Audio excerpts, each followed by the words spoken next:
Thank you very much, gentlemen. I don't know about, well, Deficio's got his thumbs up. I'm not sure about happy campers, though, when expectations for G2 were much higher coming into this tournament. About those expectations, you're selling Spawn on saying they're going to finish second. I mean, it's obviously not my fault. He can't analyze himself. You're deflecting now. You're deflecting. With that being said, no, I take full blame. You know, I'm fine with that. I'm perfectly fine with it. Like, this game... Did you hear that? Deficio takes full responsibility. That's disgusting to watch. It was against SKT. Yeah, sure. And we don't know how far ahead of the rest of the world they are, because it looks like they're pretty damn far ahead. Even then, like, so SKT obviously is playing near perfect in like almost every game they're playing since the playoffs. Yes. But specifically, the second Rod of Ages was a beautiful that buy, was the key one. And the flash on top of the dead body was really crucial in the victory. And then G2 saying, guys, teleport timers, 20 seconds-ish, then we're ready. Like, all right, let's all in bot lane. Faker TP down. Who could have guessed? You know, these kind of solo queue mistakes are what G2's making now. Let's just go even beyond that. Kikis in the top lane. I don't even know if his skill order is like correct at the start of that game. He just gets shoved out by Poppy. Like, Poppy should not be able to do that at the start of these games. He's just losing pressure. Like, then all of a sudden his mid laner has to teleport top. They're just snowballing arrows around the map. Then it bleeds into bottom lane. And the jungler, like, you know, we're sitting there going, like, Trick isn't playing that well. When all three of your lanes lose, like, what do you just throw it over your shoulder and... Makes it very hard to operate in that situation. I mean, we mentioned too the first blood in the bot lane coming from the turret dive, Hybrid and Emperor sticking around far too long for absolutely no reason when Trick is on the opposite side of the map. If you don't have the jungle support, then you can't sit under your turret against a level 6 Alistar. And when your AD carry has 2,000 gold, hasn't even gone back once and he's low, you just recall. You give up one wave at tower because you know the dive is coming, you have no teleports.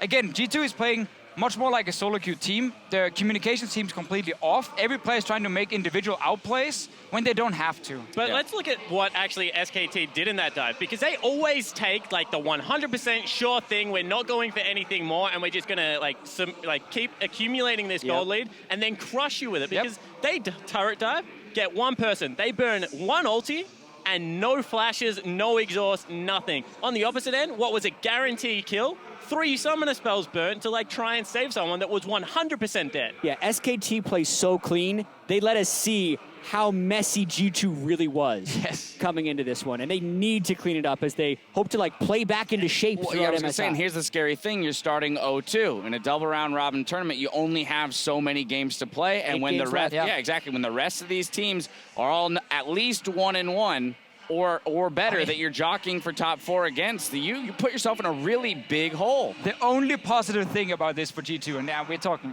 really, really small, is the fact that they had SKT on day 1. So if they really need more time, more days to like get back in shape and like whatever fix communication, having SKT now is fine, because even at 100%, you weren't expecting to beat them. Right, it's an assumed loss. We are talking small positive, because the way they're playing right now is off. And the other thing is, right, SKT, they play against the wildcard region and a slumping EU, but both of their drafts and their clinical execution, anyone watching that game, you're like, it doesn't matter the team, they're just playing the map by itself and the pick ban phase so damn well. This is a team that, like, even though they're smashing people, they're doing it before they even get on the Rift. Yeah, and it's something about Comey, he always has very good draft phases, but at the same time, he has the absolute best players to work with for it. It's like, okay, what would the strongest theoretical composition be? Right. Oh, by the way, we're great at every single one of those champions. Yeah, all my players can play that. They're not hindered by that. Like G2, they first picked Ekko over the Ryze. Maybe that's because Kikis thought he would need it in the top lane, because he definitely didn't play Gragas very well. I think they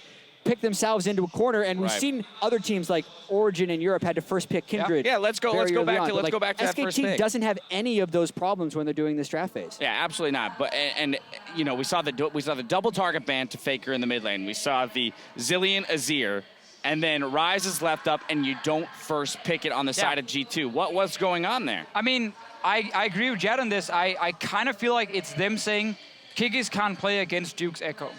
So right now, we will take it away and we can always flex it mid.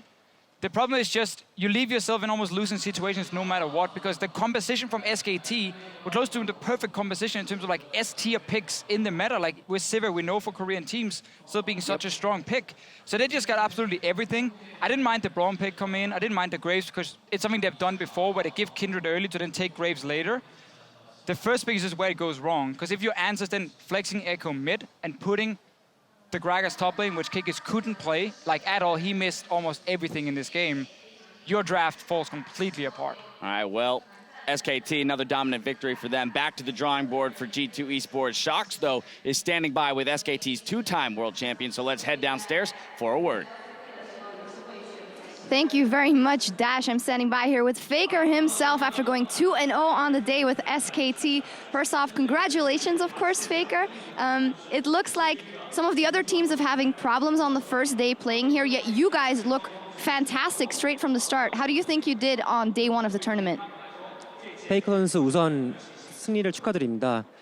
지금 1일차에 많은 팀들은 지금 경기력이 난조를 보이면서 좀 힘들어한 모습 보였었는데 이제 SKT1 팀은 가뿐하게 이승을 거뒀는데요. 1일차 경기력에 대해 평가한다면 어떠신가요? 우선 이번 1일차에서 저희가 생각했던 것보다 좀 더 잘 나왔고요.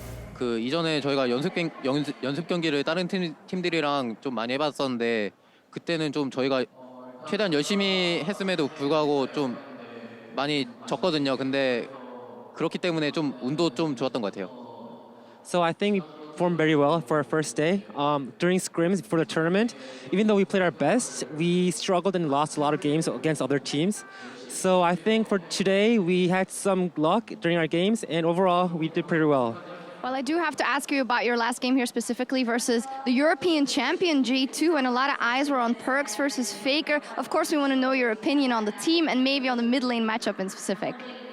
이번 매치업이 어쨌든 유럽 챔피언과 이제 한국 챔피언 그리고 특히나 이제 유럽에서 가장 잘하는 미드라이너 손꼽히는 이제 퍽스 선수와 페이커 선수의 대결이었는데 많은 이제 관심도 모아졌고요. 경기를 해보니까 이제 상대 미드라이너 선수 퍽스 선수나 이제 G2 팀에 대해서 어떻게 평가하시나요? G2 팀이 일단 이전에 결승전을 살짝 봤었는데 그때는 굉장히 잘했었는데 오늘만 봐서는 좀 그때 경기력이 많이 안 나오는 것 같고 이대로 가면 좀 G2도 많이 위험할 것 같아요. So we watched their final game at the EULCS, and we thought they were a really good team at then. But I think today they kind of struggled and they didn't play as good as the EULCS finals. So I think if G2 maintains their game level as today, they would have a hard time at MSI. Well, I think I can agree with that. When talking to a lot of people and the viewers as well, they think that SKT is an absolute favorite for this tournament, and it's kind of up to be decided who will be the second, third, and fourth place. So who do you think will be your biggest challengers this tournament, and why?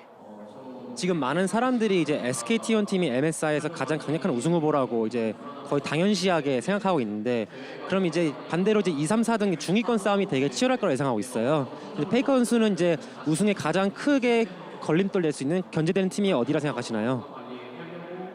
우선 최근에 오늘 경기만 봐도 RNG 경기력이 굉장히 좀 좋았던 것 같고요. 그리고 좀 중국은 좀 제가 언제나 좀 잘한다고 생각을 해서 RNG가 아무래도 좀 2등을 할 가능성이 높지 않을까 생각하지만 좀 다른 팀들도 2등이랑 크게 차이 없을 것 같아요.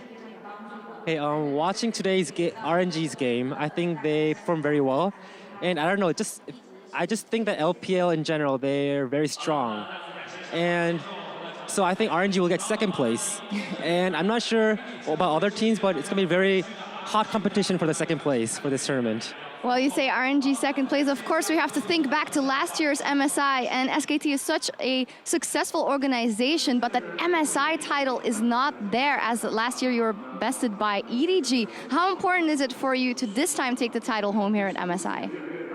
SKT1 팀이 이제 롤 모든 프로팀 중에서 가장 우승 경력이 많은 그런 엄청난 팀인데 유독 MSI 우승 타이틀만 없어요. 작년에 이제 EDG한테 지면서 그래서 그만큼 이번 대회가 좀 이만 자세히 남다를 것 같은데 MSI 대회가 어떤 의미가 있나요? 페이커 선수한테는? MSI가 저희가 우승하지 못한 대회라서 중요한 것은 아니고 저는 모든 우승이 중요하다고 생각하고요. 그리고